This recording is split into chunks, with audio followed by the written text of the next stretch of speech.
Football বিশ্বে সব গুঞ্জনের অবসান ঘটিয়ে নতুন এক ঘোষণা দিলেন ক্রিস্টিয়ানো রোনালদো। সৌদি আরবের ক্লাব আল নাসরের সঙ্গে আরও 2 বছরের চুক্তি নবায়ন করেছেন তিনি। ক্লাবটির অফিসিয়াল এক্স সাবেক টুইটার অ্যাকাউন্টে এই খবর নিশ্চিত করা হয়। পোস্টটিতে লেখা হয়, ক্রিস্টিয়ানো রোনালদো আল নাসরের 2027 সাল পর্যন্ত থাকছে। ঘোষণার ঠিক আগে ক্লাবটি একটি টিজার ভিডিও প্রকাশ করে, যেখানে সমুদ্রের ধারে হাঁটছেন রোনালদো। ক্যামেরার দিকে তাকিয়ে তিনি বলেন, আল নাসর ফরএভার। রোনালদো বর্তমানে 40 বছরে পা রেখেছেন, কিন্তু তার ফিটনেস, গোল করার ক্ষুধা এবং মাঠের পারফরমেন্স দেখে তা বোঝার উপায় নেই। গত মৌসুমে সৌদি প্রো লিগে 25 গোল করে তিনি হয়েছিলেন সর্বোচ্চ গোলদাতা। যদিও আল নাসর লিগে তৃতীয় হয়েছে এবং এএফসি চ্যাম্পিয়ন্স লিগের সেমিফাইনালে হেরে যায়, তবুও ব্যক্তিগতভাবে রোনালদোর পারফরমেন্স ছিল অনন্য। মাত্র 1 মাস আগেই রোনালদো নিজের সোশ্যাল মিডিয়ায় একটি পোস্ট দিয়ে লিখেছিলেন, this chapter is over.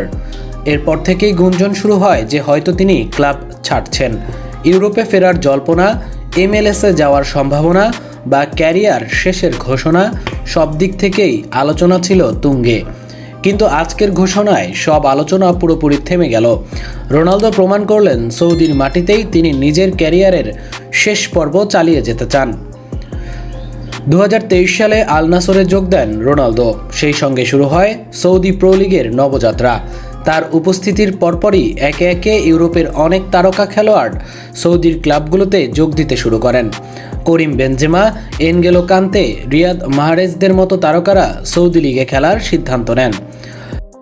Saudi আরবের পাবলিক ইনভেস্টমেন্ট ফান্ড PIF, যারা আল নাসর সহ বেশ কিছু ক্লাবের মালিক, রোনালদোর গুরুত্বকে বিশেষভাবে স্বীকৃতি দিয়েছে। তারা বলছে, ক্রিস্টিয়ানো শুধু একজন ফুটবলার নয়, তিনি সৌদি ফুটবল উন্নয়নের প্রতীক। আল নাসরের হয়ে রোনালদো এখনও বড় কোনো শিরোপা জিততে পারেননি, তবে তার লক্ষ্য শুধুই ব্যক্তিগত পারফরমেন্সে সীমাবদ্ধ নয়, বরং ক্লাবকে চ্যাম্পিয়ন বানানোই মূল লক্ষ্য। 2025 ক্লাব বিশ্বকাপে আল নাসরের অংশগ্রহণ রোনালদোর জন্য এক বিরাট সুযোগ হতে পারত। তিনি নিজেও চেয়েছিলেন ক্লাবটির ইতিহাসে বড় শিরোপা এনে দিয়ে সৌদি অধ্যায়কে স্মরণীয় করে রাখতে।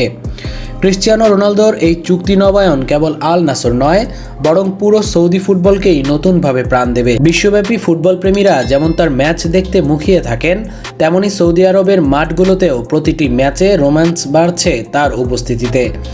2027 সাল পর্যন্ত সৌদি ফুটবলের মঞ্চে থাকছেন ফুটবলের রাজপুত্র রোনালদো।